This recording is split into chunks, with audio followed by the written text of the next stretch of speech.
사랑과 마음 상담센터에서 보내드리는 새벽 프로그램 이른 아침 햇살받기입니다. 이 시간 말씀을 통해 자신의 존재를 인식하고 성찰하며 하나님의 은혜를 누리는 시간 되시길 바랍니다.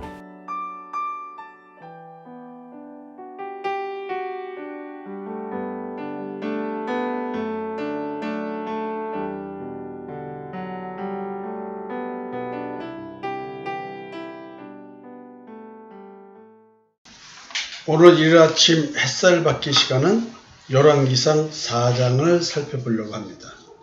이제 우리는 3장에서 솔로몬이 어떻게 하나님의 지혜로 재판하는지에 대한 이해를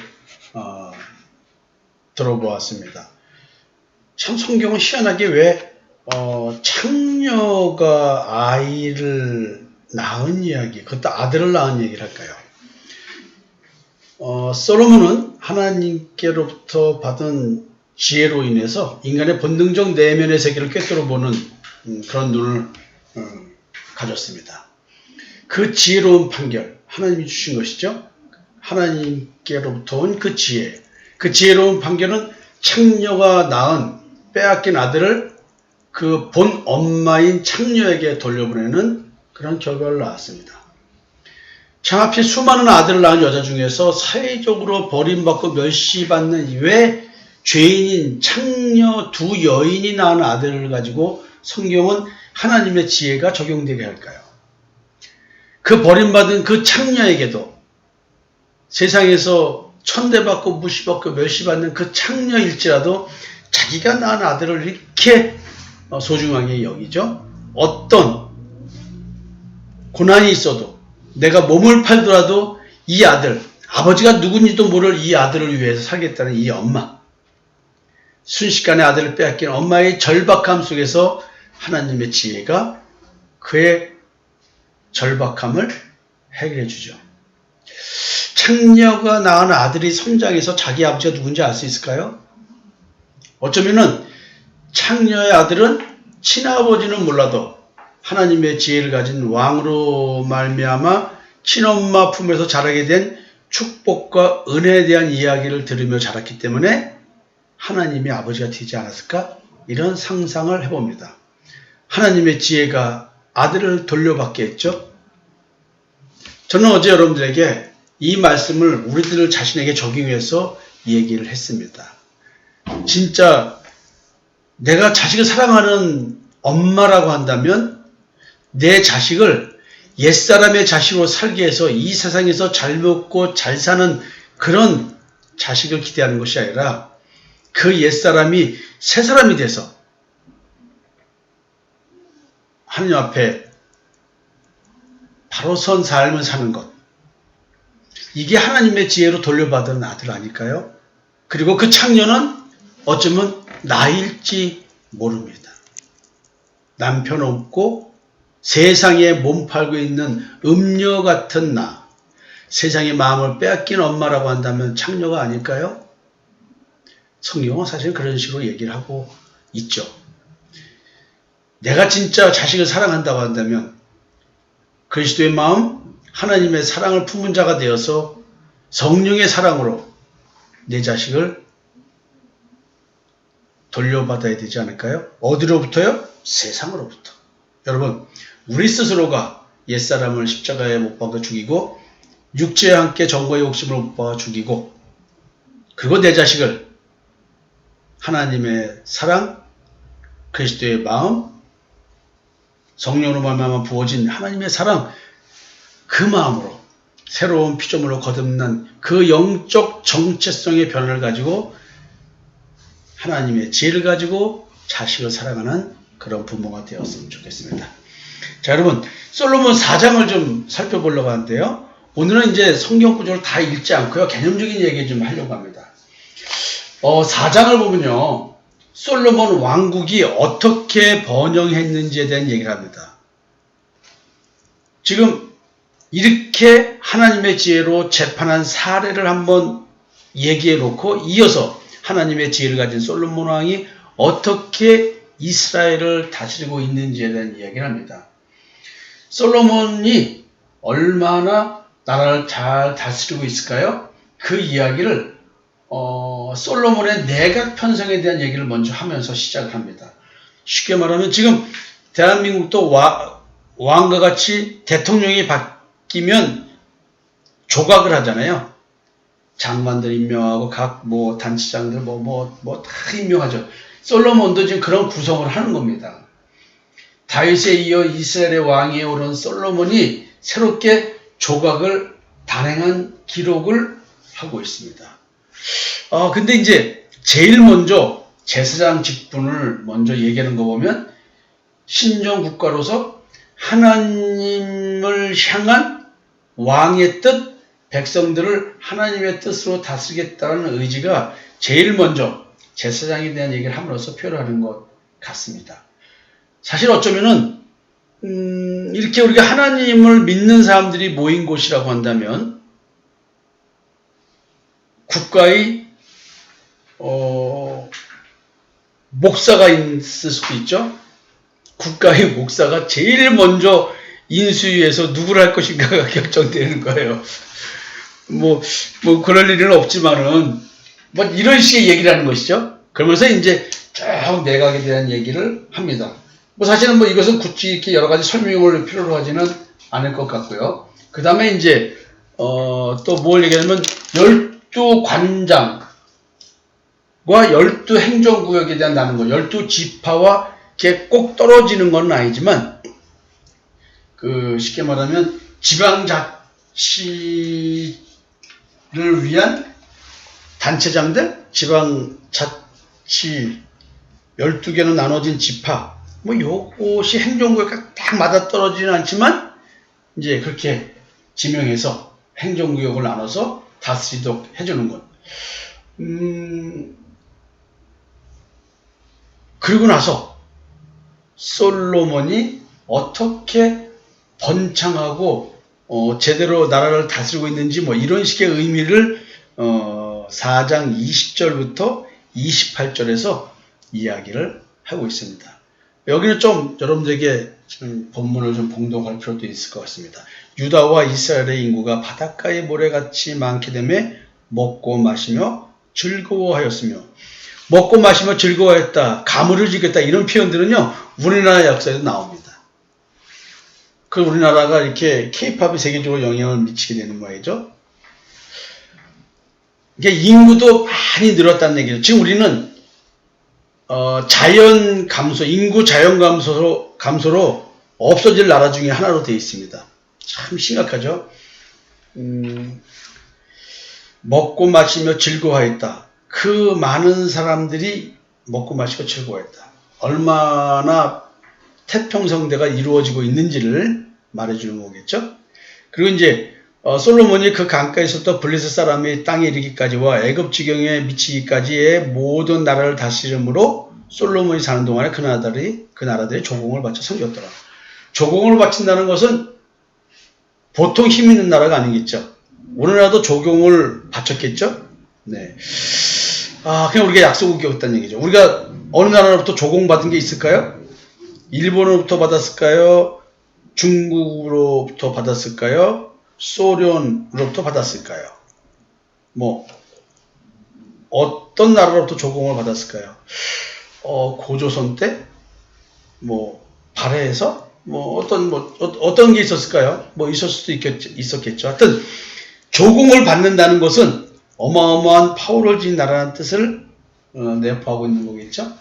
그리고 이제 솔로몬의 하루의 음식은 가는 밀가루가 30고리요, 굵은 밀가루가 60고리요, 살찐 소가 10마리요, 초장의 소가 20마리요, 양이 100마리며 그 외에 술산슴과 노루와 암사슴과 살찐 새들이 있더라. 아니 솔로몬 혼자 다 먹겠어요? 쉽게 말하면 청와대에 있는 사람들이 이렇게 많이 먹는다는 뜻도 되는 거예요. 그러니까 솔로몬을 위해서 일하는 사람들이 이렇게 많다는 뜻이 되겠죠. 솔로몬이 그 강 건너편을 딥사에서부터 가사까지 모두 그 강 건너편의 왕을 모두 다스림으로 그가 사방에 둘린 민족과 평화를 누렸으니, 솔로몬이 사는 동안에 유다와 이스라엘이 단에서부터 브엘세바에 이르기까지 각기 포도나무 아래와 무화과나무 아래서 평안히 살았더라. 진짜 태평성대에 대한 얘기를 하고, 뭐, 주변의 국가들이 전부 다, 뭐랄까, 솔로몬 왕에게 충성을 다했습니다. 엄청난 부와 영광을 누리고 있습니다. 그뿐만이 아닙니다. 솔로몬의 병거와 말, 외양간이 4만이요, 마병이 12,000명이요. 그 지방 관장들은 각각 자기가 맡은 달에 솔로몬 왕과 왕의 상에 참여하는 모든 자를 위하여 먹을 것을 공급하여 부족함이 없게 하였으며, 또 그들이 각기 직무를 따라 말과 준마에게 먹일 보리와 꼴을 그 말들이 있는 곳으로 가져왔더라. 그러니까 각 임무를 주어서 각 지방 관장들이 이번 달은 어느 지방에서, 다음 달은 어느 지방에서, 이렇게 한 달씩 솔로몬과 솔로몬을 위해서 일하는 사람들을 위해서 먹을 걸 댔다는 얘기예요. 뭐 지금으로 말하면 청와대와 그 정부 부처에 먹을 거를 각 지방에서, 이번 달은 제주도에서, 이번 달은 경기도에서, 이번 달은 인천에서, 이렇게 이런 식으로 나눠가지고 다 담당했다는 거예요. 그러니까 엄청난 힘이 있고 풍성했다는 거예요. 근데 이제 이런 이야기를 듣다 보면 이제 성경을 읽고 난 다음에 이런 얘기 좀 하는 거잖아요. 그러니까 뭔가 좀 속으로 짠한 게 있어요. 지금 어마어마한 축복을 받았잖아요. 근데 이렇게 축복을 받은 솔로몬의 끝이 어떨까요? 이와 같이 하나님의 축복이 축복으로 계속 남아있어야 되는데, 이게 나중에 좀 문제가 있단 말이에요. 이 축복이 저주로 바뀌어버리고 말잖아요. 지금 각 나라와 이렇게 힘 있는 관계 속에서 조공도 받고 뭐 하는데, 이게 하나님을 의지했다기보다 정략 결혼을 많이 했어요. 그러니까 정략 결혼을 함으로써 나중에 그 국가 간의 동맹 관계가 결국은 솔로몬으로 하여금 우상을 숭배하는 결과를 가져왔다는 것이죠. 그러니까 이 성경을 읽고 이렇게 하나님께서 주신 이 부귀와 영광을 솔로몬은 그대로 누려야 되는데 뭔가 석연치가 않아요. 뭔가 불안해. 그래서 하나님께서 경고가 달린 축복을 주셨단 말이에요. 그래서 이제 축복이 축복으로 계속 남아있으려면 조건 다른 대로 했어야 되는 거예요. 다윗 왕같이 하나님을 섬겼어야 되는 거예요. 근데 그렇지 못했다는 것이죠. 솔로몬의 지혜와 명성에 대한 얘기가 이제 29절부터 34절까지 이루어집니다. 하나님이 솔로몬에게 지혜와 총명을 힘이 많이 주시고 또 넓은 마음을 주시되 바닷가의 모래같이 하시니. 아니, 이렇게까지 성경은 기록하고 있어요. 저는 이 성경이 불안해. 이런 내용들이 솔로몬의 끝을 알기 때문에 그렇습니다. 하나님께로부터 받은 지혜는 매우 실제적이고 실용적인 내용으로 구체화되었다는 것을 지금 얘기하고 있습니다. 그러니까 하나님께서 솔로몬에게 꿈에 나타나서 주신 지혜로 말미암아 실제 현실에서는 이렇게 솔로몬으로 말미암아 나라가 부강해지고 있는 거예요. 가만히 생각해 보면요, 삶의 현실, 이 실제적인 능력, 이것은 하나님께로부터 온 온전한 영적 상태의 진리, 이걸 깨달을 때 환상 속에 빠지지 않고 자기의 과대작이라든가 이상적 작에서 사는 것이 아니라 있는 그대로의 자기 삶을 그대로 제대로 살아낼 수 있는 것 아닌가? 그래서 현실도 굉장히 노력한 대로의 결실을 얻는 것 아닌가, 이런 생각도 해봅니다. 그래서 성도가 신앙생활과 삶이 분리된 것이 아니라 신앙생활 따로, 내가 밖에서 먹고 사는 사람 따로, 이런 게 아니라 내 신앙생활의 실제가 내 삶으로 드러나는 것 아닌가 라고 우리는 확실히 하나된 삶을 살아야 되는 것입니다. 성도교회에 있어서 가장 신앙적인 것이야말로 가장 실제적인 힘을 발휘하는 능력이 근원이 되어야 되는 것이죠. 그래서 여러분들에게 진짜 내가 영혼을 사랑한다면 가정의 스톱부터 해라. 아내들이요, 남편부터 사랑하세요. 남편들이요, 아내부터 사랑하세요. 가장이십니까? 진짜 하나님의 말씀으로 가정을 지켜주세요. 가장 영적인 것은 가장 현실적인 것입니다. 하나님께 받은 사랑, 그 사랑을 내 아내와 내 자식한테 주세요. 내 남편과 자식에 주세요. 사랑한다고 쇼로 부르지 말고 진짜 변한 사랑을 해주셨으면 좋겠습니다. 지금 이런 얘기를 여기서 하고 있는 것 같은 느낌이 들어요. 그러면서 이제 솔로몬의 지혜가 동쪽 모든 사람의 지혜와 애굽 모든 지혜보다 뛰어난지라면서 하나님이 지혜를 주신 것에 대한 얘기를 하면서 그 잠언에 대한 얘기를 합니다. 잠언까지 썼다 이런 얘기를 해요. 잠언서는 하나님의 주권과 전지전능하심이 세상의 질서를 다스리시고 인간의 행동에 따라 보응하시는 하나님의 심판에 관한 진리가 기록되어 있습니다. 그렇지만 정확하게 잠언은 세상 사는 얘기를 한 게 아니에요. 우리가 잠언을 살펴봤지만 처음부터 끝까지 예수 그리스도의 십자가의 대속의 은총을 얘기합니다. 결국 하나님을 경유하는 것이 지혜의 근본이란 얘기를 하는 겁니다. 여러분, 사람들이 솔로몬의 지혜를 들으러 왔답니다. 사람들이 솔로몬의 지혜를 들으러 왔으니 이는 그의 지혜의 소문을 들은 천하 모든 왕들이 보낸 자들이다. 뭔가 진짜 그 솔로몬의 지혜를 배우러 왔지만 사실은 이것은 하나님에 대한 지혜를 듣고 싶어서 왔다고 해도 과언이 아닌 거죠. 그러니까 보내주리라고 하신 그 그리스도에 대한 이야기를 전해야 되는 거예요. 자기에 대한 잘난 체를 하는 것이 아니라. 그래서 성도 여러분, 열왕기상 4장을 한번 처음부터 읽어보십시오.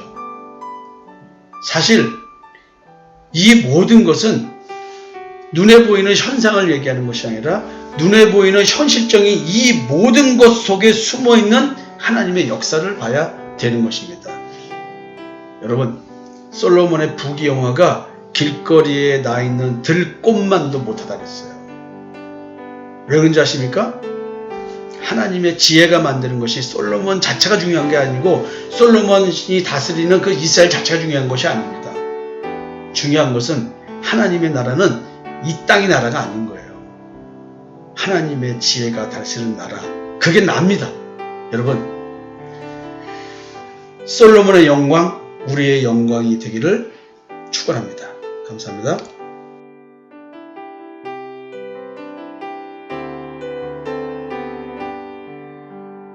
새벽 프로그램 이른 아침 햇살받기였습니다. 오늘도 마음을 치료하시는 하나님의 사랑을 느끼며 믿음 안에서 마음의 쉼을 누리는 하루를 보내시길 바랍니다.